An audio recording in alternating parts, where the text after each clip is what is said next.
ఒక వ్యక్తిని శక్తిమంతుడని ఎందుకు ఒప్పుకుంటున్నంటే అతని త్యాగం.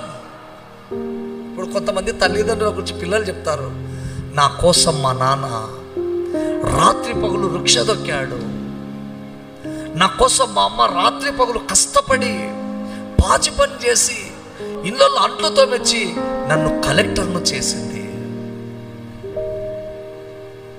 ఎందుకు? తల్లిదండ్రులు పడిన బాధ ఆ పిల్లలు చూశారు.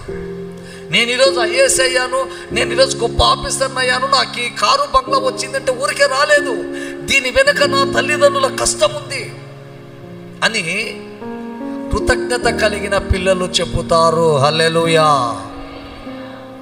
కృతజ్ఞత కలిగిన పిల్లలు ఏం చెప్తారు? మా తల్లిదండ్రుల యొక్క శ్రమ ఉంది. ఈరోజు ప్రతి క్రైస్తవుని కొరకు యేసు ప్రభు యొక్క శ్రమ ఉంది. ప్రతి క్రైస్తవుడు గౌరవంగా చెప్పుకోవడానికి యేసయ్య త్యాగము సిలువలో పడిన కన్నీరు ఉంది. ఆ కన్నీరు నువ్వు నేను ఈరోజు చెప్పగలుగుతున్నామా?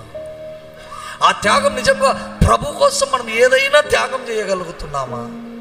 ఒక వ్యక్తి శక్తిమంతుడు అంటే మొదటగా త్యాగం చేసే గుణం ఉండాలి. హల్లెలూయా.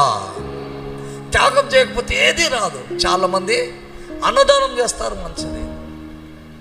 భూదానం చేస్తారు, మంచిదే. గోదానం చేస్తారు, ఎన్నో రకరకాల ధ్యానం చేస్తారు. కానీ అన్నీ చేస్తే, ఇప్పుడు నేను కూడా అన్నీ ఇస్తా ఎవరి కోసమైనా, అన్న నీ ప్రాణం అంటే ఏమంట? అరే ఏదైనా అడుగు కానీ నేను ప్రాణాన్ని ఇవ్వనంట. ఎందుకు?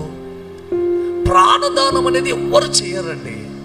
ఈ సృష్టిలో ఎవరైనా ప్రాణదానం చేశారంటే అది మన ప్రభు అయిన నజరేయుడైన యేసు ఒక్క ఆయనే. హల్లెలూయా. ఒక యేసు ప్రభు మాత్రమే ప్రాణత్యాగం చేశాడు. అందుకే ఆయనను కూర్చున్నటువంటి ఒక గొప్ప సందేశం యోహాను భక్తుడు అంటున్నాడు, నేను నీళ్లతో మీకు బాప్తిసం ఇచ్చాను, నా ప్రభువు అగ్నితో పరిశుద్ధాత్మతో రక్తంతో మీకు బాప్తిసం ఇస్తాడు. ఎందుకు యేసు ప్రభును యోహాను శక్తిమంతుడు అన్నాడు? ఒక వ్యక్తిని శక్తిమంతుడని ఎందుకు ఒప్పుకుంటున్నంటే అతని త్యాగం.